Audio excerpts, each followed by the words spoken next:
ఆలు గోబీ ఫ్రై డాబా స్టైల్లో ఎలా తయారు చేసుకోవాలో ఇప్పుడు చూద్దాం. దానికోసం ముందుగా స్టవ్ ఆన్ చేసి ప్యాన్ పెట్టుకొని ప్యాన్ హీట్ అయ్యాక 5 టేబుల్ స్పూన్స్ ఆయిల్ వేసుకోవాలి.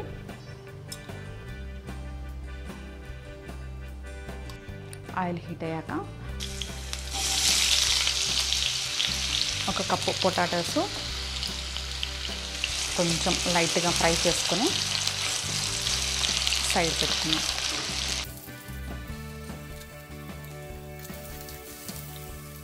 ఈ పొటాటోస్లో కొంచెం ఒక చిటికెడు సాల్ట్ వేస్తున్నాను.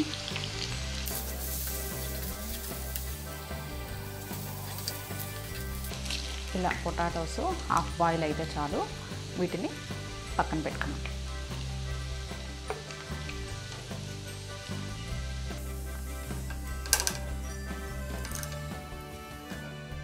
ఇప్పుడు ఈ ఆయిల్లోనే కడిగి కట్ చేసి పెట్టుకున్న ఈ కాలీఫ్లవర్ని కూడా వేసేస్తున్నాం.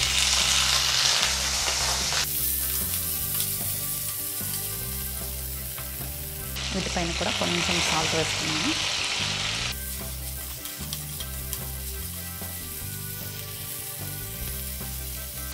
కొంచెం మూత పెట్టాలి. ఇప్పుడు మూత తీసి ఒకసారి చూద్దాము. కాలీఫ్లవర్ కూడా కొంచెం మగ్గింది. ఇప్పుడు దీన్ని కూడా పక్కన పెట్టుకున్నాం.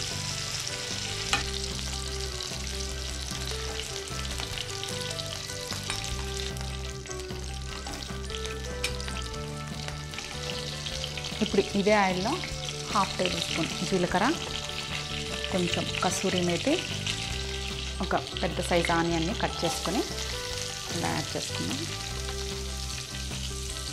ఇప్పుడు అన్నీ ఒకసారి మిక్స్ చేద్దాం.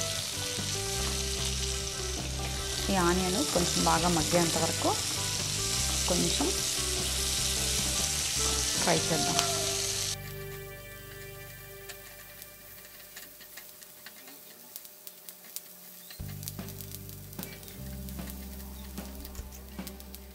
ఇలా ఆనియన్ కొంచెం మగ్గాక కొంచెం అల్లం వెల్లుల్లి పేస్ట్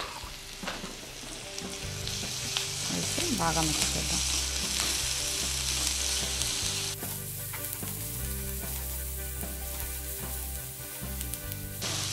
అల్లం వెల్లుల్లి పేస్ట్ బాగా మిక్స్ అయిందండి. ఇప్పుడు ఒక 2 మిర్చిని పొడవుగా తరిగి వేసుకుందాం.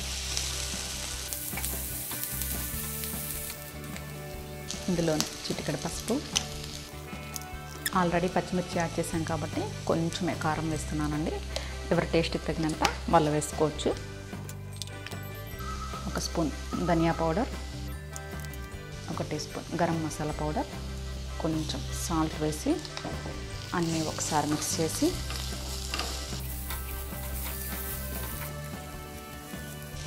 ఇప్పుడు ఇందులో ఒక పెద్ద సైజు టమోటాని కూడా కట్ చేసుకొని యాడ్ చేసుకుందాం. టమోటా కొంచెం మగ్గడానికి మూత పెట్టి ఒక 5 మినిట్స్ ఇలా మగ్గనిద్దాం. ఇప్పుడు మూత తీసి చూద్దామండి. టమోటా కూడా కొంచెం మగ్గింది. ఇప్పుడు ఇందులో మనం ముందుగా ఫ్రై చేసుకున్న ఆలూ గోబీని యాడ్ చేసుకుందాం.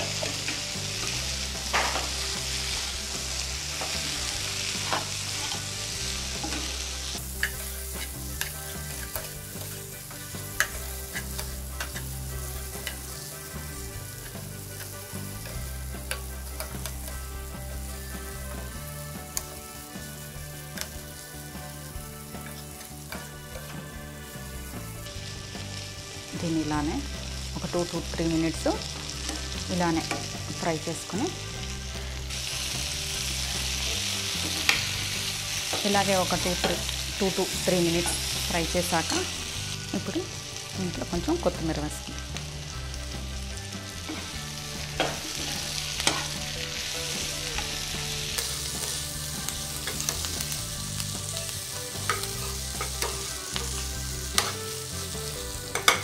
కొంచెం లో ఫ్లేమ్లోనే ఇలానే కలుపుతూ ఉండాలండి.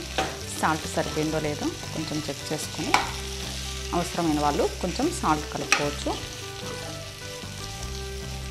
ఇది రెడీ అయిపోయింది, సర్వ్ చేసుకుంటాం.